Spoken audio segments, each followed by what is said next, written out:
There was no evidence that Mr. Noriega was involved in drugs, no hard evidence until we indicted him. Does the NSA collect any type of data at all on millions or hundreds of millions of Americans? No, sir. It does not. Not wittingly. Have we ever tried to meddle in other countries' elections? Oh, probably, but it was for the good of the system. No, we don't mess around in other people's elections, Jim.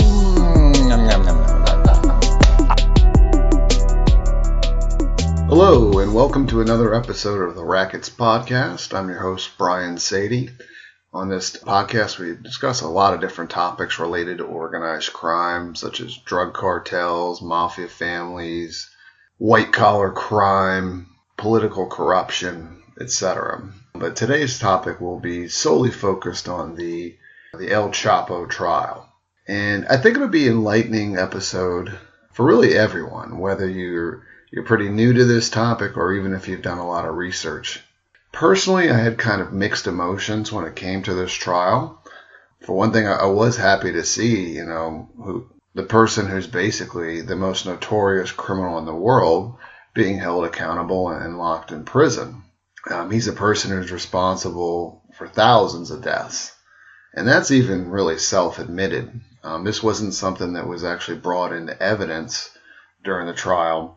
The reason being we didn't really actually hear testimony from Mexican law enforcement authorities. This was just cooperating witnesses and U.S. authorities. But after El Chapo was captured this last time, Mexican authorities, they accused him of being responsible for the death of 13,000 people. And in kind of a moment of loose honesty, he said, oh, no, couldn't have been more than 2,000 people. And again, I'm kind of paraphrasing the story. I mean, even if that was accurate, I mean, it's just a small indicator of just all of the different human carnage that he's responsible for. But I hope that Americans don't have sort of a false sense of security now that the world's top narco trafficker has been convicted, and most likely he'll be sentenced to life. And I do think some people will think that it's really sort of a win in the war on drugs. But what you really have to understand is, and again, although I am happy to see him locked behind bars, having him in prison, unfortunately, actually really is kind of like a net negative for society. And what I mean is, by not having this one sort of stabilizing force within sort of the narco underworld, it created a power vacuum. And there's just been a tremendous amount of violence for control of this black market. And we've seen, record levels of violence. It was last year and then the year before. It just continues to increase. A lot of it has to do with, factions within his organization vying for power, and then other rival organizations sort of seeing that weakness and fighting for control of different territory. So all in all, there really is no progress, in the war on drugs. El Chapo, he's been locked away for a couple of years, basically cut off from all outside communication, yet there doesn't seem to have been any sort of real disruption as far as the supply of drugs into the United States and anywhere else in the world. And obviously there doesn't seem to have been any sort of reduction in the demand for drugs. But overall, when you look at this trial, you do have to essentially give kudos to the prosecution and all of these investigators that did put in a tremendous amount of effort and really had an effective strategy. There was literally thousands of pages of documentation and hours upon hours of credible witness testimony, and a trial that was around 3 months long. So again, when you look at that, it is an impressive output, but at the end of the day, it really is just basically a tremendous waste of resources. Really one of the more symbolic ones has to do with the fact that they had to shut down the Brooklyn Bridge in order to have the proper security detail to bring El Chapo from prison to the courthouse, because there was a valid concern that he might have some of his people try to help him escape, as it's happened multiple times back in Mexico. They also had to have really extensive security precautions as far as the jury. And speaking of the jury, for a little bit there, I was kind of concerned because they were deliberating for quite a while. In my mind, that was really just an open and shut case. And for a bit there, I was concerned that we were going to have an outcome, sort of like some of the John Gotti trials, how he developed this Teflon Don nickname. It wasn't a result of the prosecution not having a strong case or just really good defense attorneys. At the end of the day, he bribed a member of the jury. And again, that was one of my concerns. And I kind of saw some parallels with his trial. For instance, after one of the times when he was acquitted, you'd see these crowds of morons who were just cheering him on and so happy to see him avoid the charges.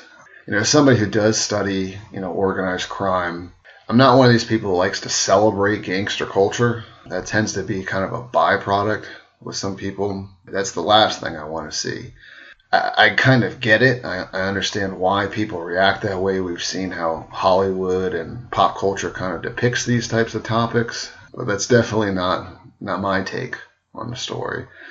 By that, I'm kind of referring to, for one, El Chapo's wife, was always present there. And there was just sort of like just kind of like a media spectacle. And she'd be taking pictures with people standing by and just sort of, giving her this sort of fawning celebrity treatment.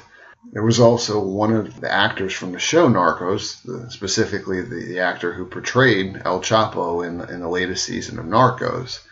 Now, he was not one of these people who was trying to, again, glamorize gangster culture. But at the end of the day, even El Chapo, he saw him, kind of smiled, waved to him. There was, again, a certain sense of spectacle. But let's talk about the defense. If you had to defend El Chapo in court, you'd really have no grounds. It was basically sort of like a Hail Mary defense. One of them was a theory that El Chapo wasn't the real boss of the cartel, and they pointed to a guy, Ismael El Mayo Zambada Garcia. Basically, we'll just refer to him as El Mayo. And there may be some truth to that, actually. There are a lot of people who've investigated this for many years who always kind of felt that really El Chapo was kind of really the number 2 guy behind El Mayo. And if you haven't heard of El Mayo, it's for good reason. He's done a good job of staying in the shadows. He did one interview, as far as I know, back in quite a while ago with a Mexican news publication, and he didn't admit to any sort of guilt, just said that he was a farmer and a businessman. Worst case, he's number 2 in the cartel. It kind of reminds me of, in other words, there could be precedent if that were the case, where you have this sort of very, very visible person who you presume to be the leader of the organization. Meanwhile, the actual criminal leader of the organization is somebody who's not quite as visible. And I point to the example of Fat Tony Salerno. He was actually on the cover of Fortune magazine a number of years ago, and he was basically like the number 2 guy in the cartel, but he was very visible. He's always sporting a cigar, but it was actually Vincent the Chin Gigante who was the head of the organization, and he kind of set up this really brilliant strategy where he had convinced people that he was clinically insane, and he would walk around in public in bathrobes, mumble to himself. But eventually the authorities did catch on to it. It actually, Vincent the Chin actually was acquitted once as a result of that defense strategy. But investigators, they did go far and get taps and eventually find him on tape admitting that this all was just a ruse. But anyways, so back to El Chapo. Another one of the theories of the defense was that he was set up by El Mayo. And again, there may actually be some truth to that, but also, again, that's not an actual legal defense that you're just the number 2 person in a criminal organization instead of number 1. And I'm going to get into that a little bit later in regards to testimony from the son of El Mayo, Vincentillo. But really one of the main theories of the defense was sort of pointing to the credibility of the witnesses, and by that I'm referring to many of them were people who were convicted, and they were cooperating witnesses to try to get time reduced or some sort of benefit in their favor for testifying against El Chapo. And often there's a lot of truth to that. People will make up all kinds of lies in order to get time off of their sentences. But in this particular case, there was a ton of actual physical evidence. It wasn't based solely upon just the testimony of a snitch.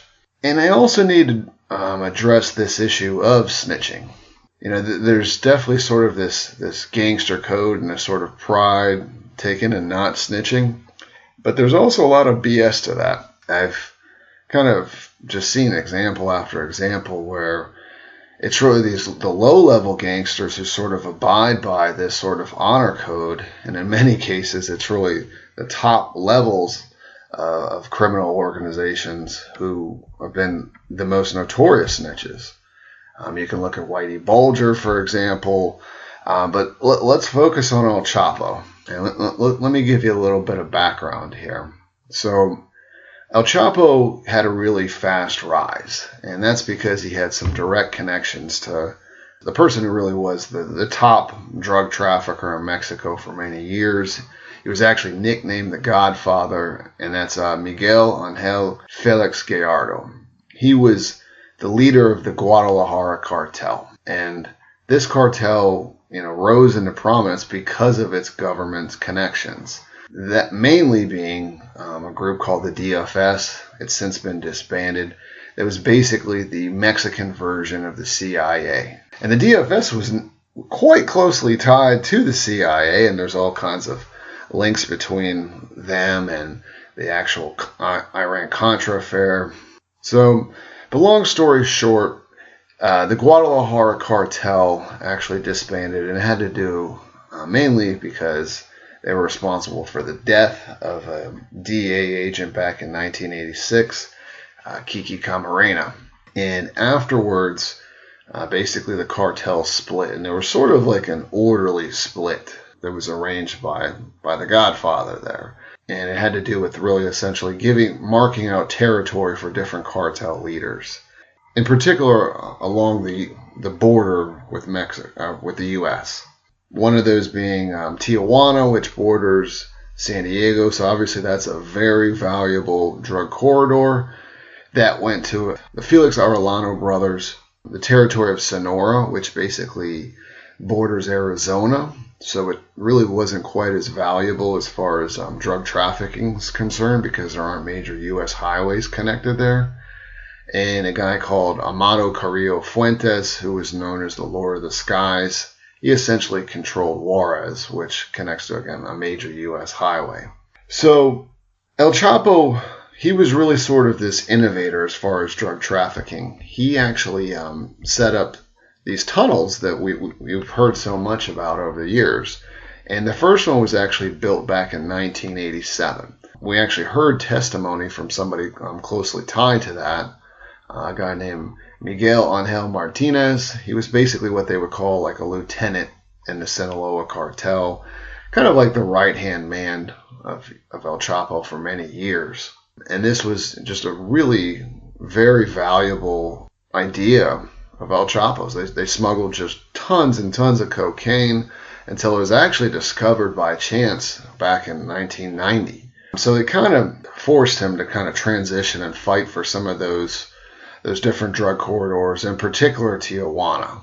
But actually, I kind of want to back up for a second. And it just kind of is another one of these points that, we've got this whole government shutdown, or the threat of the government shutdown going, specifically so that we can have a border wall, and with this belief that it will actually stop or at least slow down the flow of drugs into this country. But obviously, tunnels will do, that will have no effect on the tunnels. Because I mentioned this one, but since then, there's been about another 180 of these types of tunnels discovered by law enforcement authorities. And there's no reason to believe that will stop.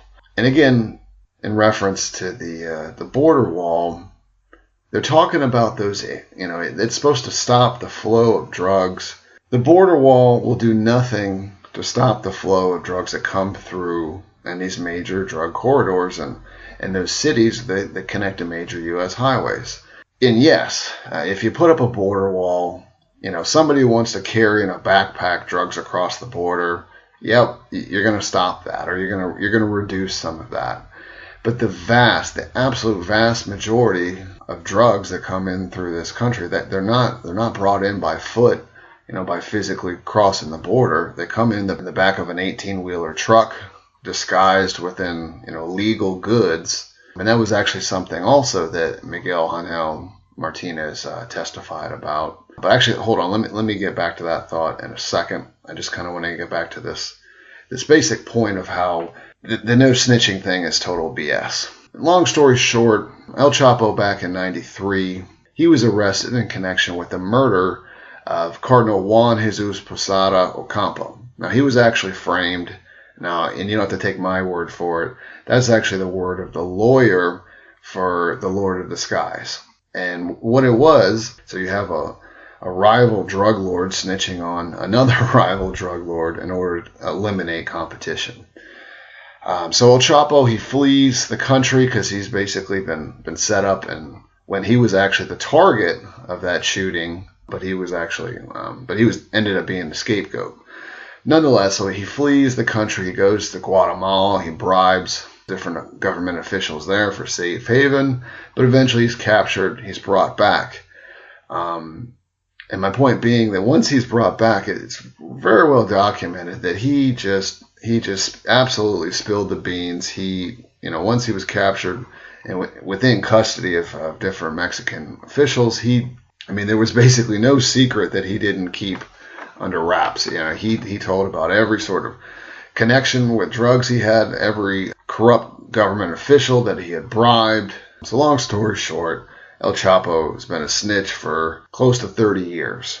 And he rose to the top of the drug game by all of these different connections with the government. So again, he went to prison back in 93, and he was there for nearly a decade, but again, running his operation while behind bars.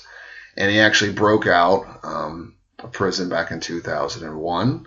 That also had a lot to do with the help of one of the prison officials there, a guy nicknamed El Lesionado, who ended up becoming a very high-level member of the organization, who was also coincidentally one of the cooperating witnesses in this trial. But shortly thereafter, after that breakout in 2001, just to give you an indicator of this level of government protection, there's sort of like this mafia summit just a few months afterwards, and all these different narco leaders, they show up and they have their, they're basically their hitmen, their bodyguards with them.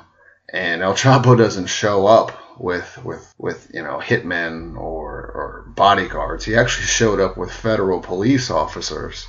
They were acting as his protection when he went to that meeting. But anyway, so let's just get back to the present and the trial. So really one of the most credible witnesses was that guy who I mentioned, Miguel Ángel Martinez. He was actually the godfather, El Chapo was the godfather to his child. If I'm remembering right, that was not something that Miguel actually wanted. That was sort of something that El Chapo forced upon him, although I could be remembering wrong. So basically, essentially sort of the right-hand man for El Chapo. Lived in the U.S. for a while, actually learned how to train as a pilot there. Pretty smart guy, had a lot of, basically was tasked with a lot of white-collar aspects of the job.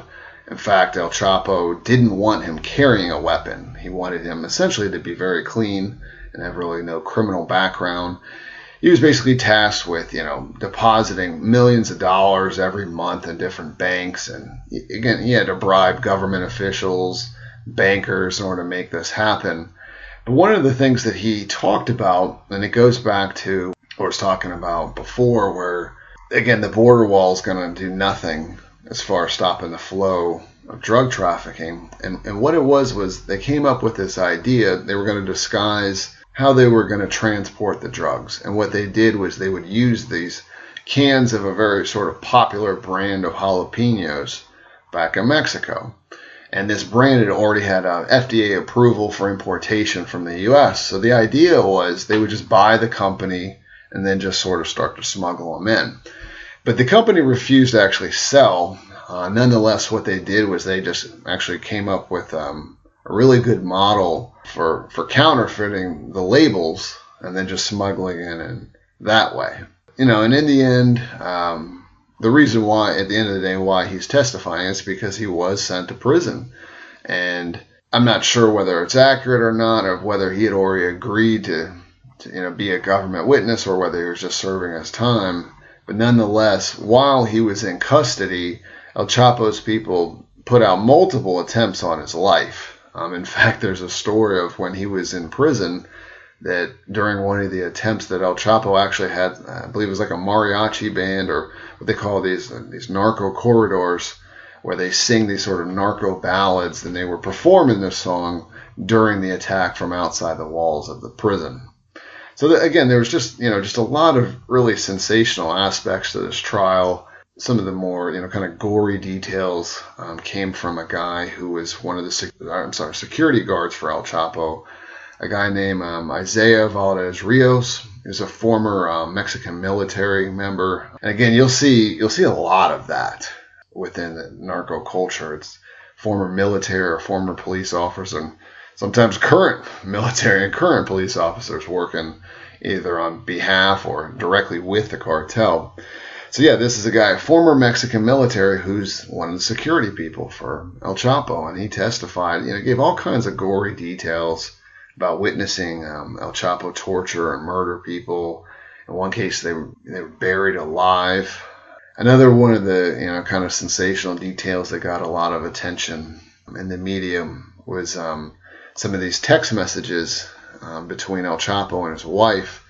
One of them really stood out to me was the fact that he wanted to give an AK-47 to his 6-month-old daughter. And another thing that it just kind of really gave me chills was the fact that he nicknamed his daughter Kiki, which, as I told you before, was also the nickname of the DEA agent who was brutally tortured and killed back in '86, and that's what led to the dismantling of the Guadalajara cartel. But anyway, so the prosecution got that information as a result of El Chapo. He hired this tech guy, and for good reason. He was very paranoid, and he wanted to sort of spy on everyone from his wife to his inner circle. So this tech guy was hired to install spyware on their phones and all types of electronic devices. Eventually, the FBI intercepted that guy and then forced him to start to become, a government witness. But basically, one of the things you could tell was just El Chapo, he really was a micromanager. That's something that really came across in a book called The Hunt for El Chapo. It was written by one of the DEA guys who led the investigation. But there was this one particular example where El Chapo was essentially verbally disciplining the top hitman or top security guy of his organization, a guy nicknamed Ivan Cholo. And it had to do with Ivan Cholo threatening to kill different police officers. And Cholo basically, replied back to El Chapo, and he said, "He taught us to be a wolf, acting like a wolf. I'm remembering, and that's how I like to do it." But basically, El Chapo was trying to be sort of trying to take the softer route and avoiding any sort of casualty of police officers, because not that he's some humanitarian by any means, just that it's just not a good business practice. When you kill authorities like that, obviously there's some blowback involved. And to give you just another idea of that he's not a humanitarian and that he's not always a businessman, there was testimony from the brother of El Mayo. That's Jesus El Rey Zambada Garcia. And he talked about a particular incident in which it was basically sort of the catalyst war between the Juarez cartel and the Sinaloa cartel. And your natural assumption that it would be that it was strictly about territory, because Juarez is a very key component in trafficking drugs from Mexico to the U.S. And obviously that was part of the motivation, but according to this testimony, it was actually sparked because El Chapo ordered the death of Rodolfo Carrillo Fuentes. That's the son of the guy Lord of the Skies, who I mentioned before, and he was the brother of Vicente, who was essentially the heir to the throne within that organization. What Rodolfo had done is he actually just refused to shake the hand of El Chapo during one of these sort of meetings or summits. And that was enough for him to order the death of Rodolfo and his wife, and that basically just sparked a whole cartel war. But El Rey, he talked about another incident where he actually saved El Chapo from being captured. And it was just as simple as giving out basically a $250,000 bribe to the proper army official, because they had a whole capture mission in place where they probably would have got him, but by giving that bribe, that stopped the whole thing and nothing happened. And again, a lot of times when you have a cooperating witness like that, there's sort of a question of credibility or motivation. But he's been in prison for a long time. And I think that he really demonstrated a lot of credibility in this trial. For one, he's a very well-educated guy. By him, I'm referring to El Rey, again, the brother of El Mayo, because he was essentially sort of an accountant for the cartel, among many other roles. But he's actually trained as an accountant, well-educated. And El Rey basically broke down some of the sort of the structure of the organization. And it's something that's pretty darn well documented, but this was sort of just another good indicator. There's a reason why the Sinaloa cartel was also really known as the Federation. And the reason is it wasn't really sort of a strict hierarchy type of a vertical organization. It was more of a horizontal organization in which several different mini cartels sort of clan together to become the major cartel. And one of the things that he mentioned was when it came down to business and the actual dollars and cents, that El Mayo and El Chapo, when it came to making major wholesale purchases, they would do it together and they split the profits 50-50. But El Rey, he was basically one of the top guys as far as Mexico City, in charge of all the different bribes necessary, and that included really the Attorney General for that state. And the numbers that he was spitting out there were it's just mind-blowing. He was the leader of a warehouse there in Mexico City that processed as much as 80 to 100 tons of cocaine a year. And again, you can't do that without all kinds of complicity from government sources. There was also some really interesting testimony from the son of El Mayo. He's known as Vincentillo. Now, he was definitely in place to take over the cartel once El Mayo and El Chapo retired. But about 10 years ago, he actually turned himself into the DEA. And this is one of probably the most controversial aspects of the trial, because there's questions about his motivation and really the government's motivation. And by that I'm referring to, there was this story, as far as I remember, Business Insider was about the only U.S. news source that reported upon it, and this was not long after Vincentillo went into U.S. custody. And they were reporting upon a story that was very big in the Mexican media, and it had to do with a case down there in Mexico in which different DEA and DOJ officials acknowledged that they had received info from the Sinaloa cartel on a fairly regular basis over the course of many years. So there's an obvious conclusion from that really our government, and most likely the Mexican government, was essentially choosing sides and letting there be one major cartel as sort of, I guess, really sort of a stabilization effort.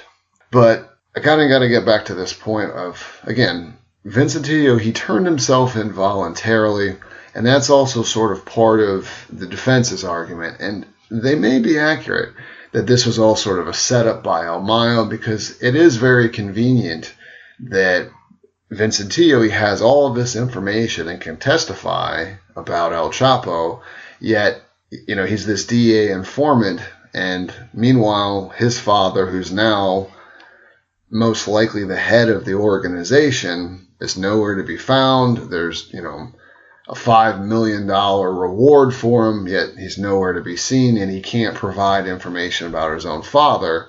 So that it does kind of help that narrative that El Chapo was set up. But at the same time, it's actually known that when Vincentillo made this decision, he had a meeting with El Chapo and El Mayo.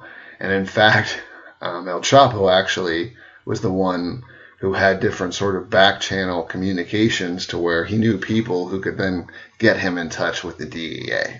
But again, none of this information was allowed to be brought to trial. The judge just refused. But that part really is a shame, but I didn't really expect that to happen anyways. Again, I want to talk about this subject of you can't get to that level, to a kingpin status without government complicity.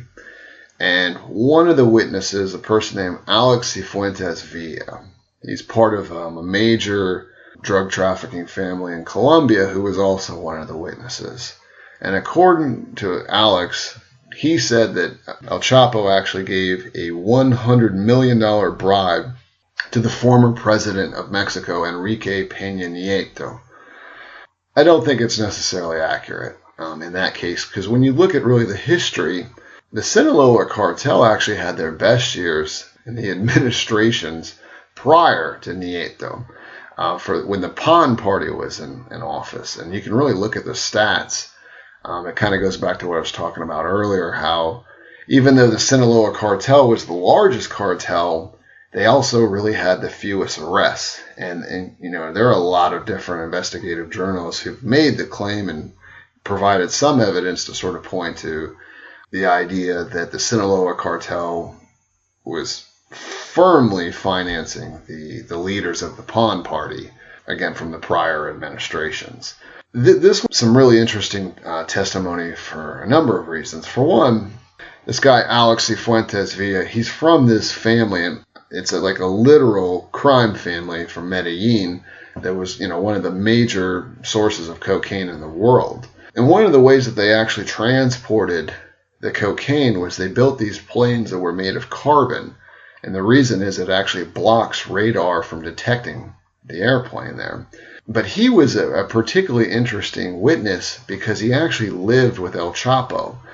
And basically he was, for lack of a better term, human collateral. He was there. Basically, it kept both sides in line.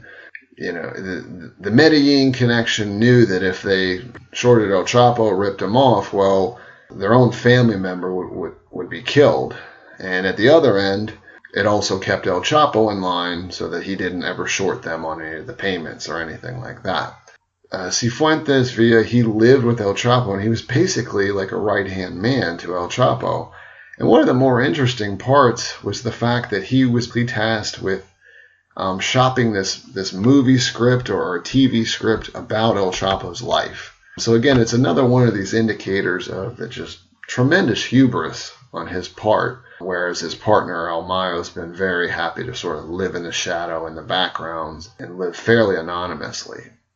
There was a testimony from another major Colombian cocaine supplier, a guy named Juan Carlos Ramirez Abadia, his nickname La Chupeta.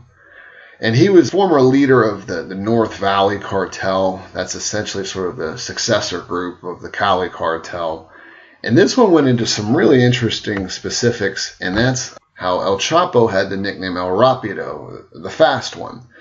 And before they started doing business, El Chapo's sales pitch to this Colombian drug lord was that you're going to need to actually pay me a higher premium. So basically there was like a market rate for Mexican traffickers working on behalf of the Colombians. And the market rate was about 37%. But El Chapo said that he would charge a markup of 40% and that he was worth it because he could not only get it there so reliably, he could get it there faster than the other people. And it proved to be true. That really actually was El Chapo's nickname for many different people in the drug world. And another sort of sensational detail with this trial was the fact that this guy, La Chupeta, for the lack of a better term, his face has just been totally deformed because what he did to change his appearance, he just had this total reconstructive surgery, kind of like, face off basically, as a way to try to avoid being incarcerated. And, that may have been part of what worked for a while. He fled to Brazil and for a long time actually lived there on the lam. But he was, I think, captured about 10 years or so ago. But again, this guy was another major source of cocaine to El Chapo, literally tons of cocaine. And during his testimony, he admitted that he was responsible for at least 150 murders. But yeah, to kind of get back to that facial reconstructive aspect, it was kind of a theme in the trial because there was another person as well, a guy named Tirso Martinez Sanchez, who also had major reconstructive surgery. This is a guy who was working on behalf of the Sinaloa cartel. At one point, he was actually transporting cocaine via train. If I remember right, it was to the New York area. Another interesting aspect was the way in which he laundered his money was, by buying different soccer teams. And again, the theory didn't come up, this theme came up again. Well, it didn't come up during the trial, but it's just another aspect. It's, again, the guy Amado Carrillo Fuentes, the Lord of the Skies. The official story is that he died back in the late 90s from trying to have major facial reconstructive surgery. Very few people in the know actually believe that story. For a number of reasons, the actual body there didn't actually match his description. Many people believe that that was all sort of a ruse and that the Lord of the Skies just kind of retired from the drug game. But I would say probably the most credible testimony, it came from twin brothers, Pedro and Margarito Flores. They were they were major suppliers of drugs to the Chicago area. According to them, they were responsible for roughly about 2,000 kilos of cocaine per month. They were also major suppliers of heroin as well. But what really made them credible, apart from being, American-born government witnesses, was the fact that they actually turned themselves in. More importantly, they actually recorded some of their conversations with El Chapo. One of them was an actual negotiation on tape where eventually they got him. They got El Chapo to knock down the price, I think, by like $5,000 a kilo, something like that. They didn't turn themselves in for some sort of benevolent reason. It was really just the fact that they were caught in the middle of a war between the Beltran-Leyva cartel and the Sinaloa cartel. And what the reason for that is, they actually started out with the Beltran-Leyva cartel, but the Beltran-Leyva cartel was essentially within this umbrella of the Federation. They were allies at one point, but there's strong evidence to indicate that El Chapo, again using his government resources, set up the leader of the Beltran-Leyva cartel and had him arrested. Essentially viewed him as a threat to power and a threat to his profits. So there's this long, drawn-out battle between the two cartels. And these Flores brothers, these guys from Chicago, who, by the way, they were basically born into this game. Their father was not to their level, but a pretty big-time drug dealer back in Chicago, and just kind of forced them into the trade.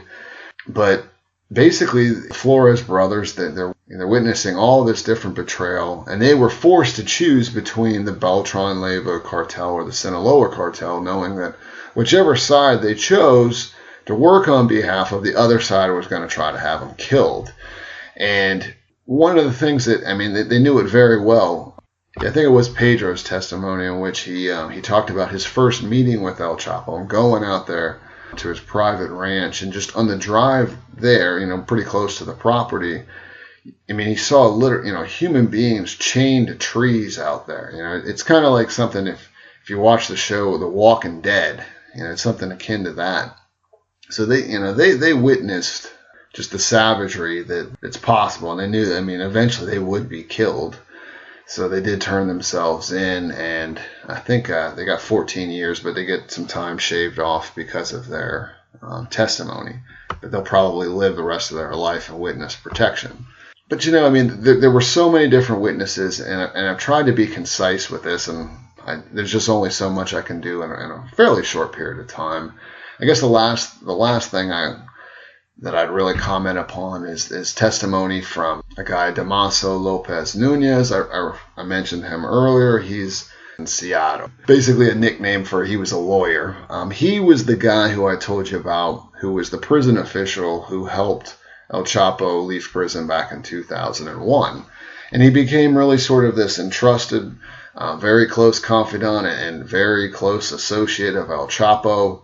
And the rumor has it, and it seems to be backed up by facts, that we'll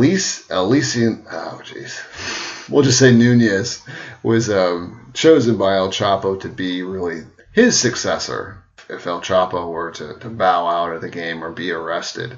And that created an obvious tension because his sons are also basic leaders of another faction within the organization. Their nickname is Los Chapitos.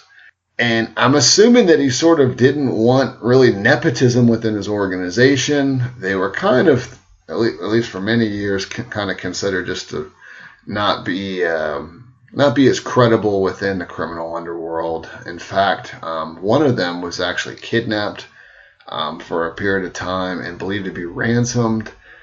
And the culprits are believed to have been the Jalisco New Generation Cartel. So it just didn't really sort of help the the credibility of the organization. So again, El Chapo entrusted this guy to be his heir to the throne, but his own children basically were going to war with him, and a lot of people were killed in that process. And ultimately, this guy actually did turn himself in, and he did testify against El Chapo.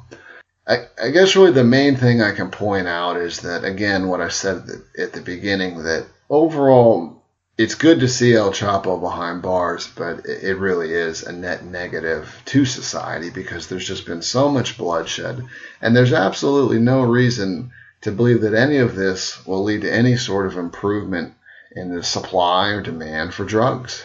I'm going to have an article that will come out either before or after the publishing of this podcast, and it'd be a great reference if you want to look at that. Please support the podcast in whatever way you feel comfortable. You can give it a 5-star rating or subscribe and share it with your friends. And if you'd like, you can also go out there and support the podcast the best way possible, and that's to go out and grab a copy of my 3-book series called Rackets. It's on the legalization of drugs and gambling and the decriminalization of prostitution. So until next time, thank you much. It's a big club, and you ain't in it. I am concerned that the size of some of these institutions becomes so large that it does become difficult for us to prosecute. You can have a license. Price is $250,000. Plus a monthly payment of 5% of the gross of all 4 hotels in the store. Corleone.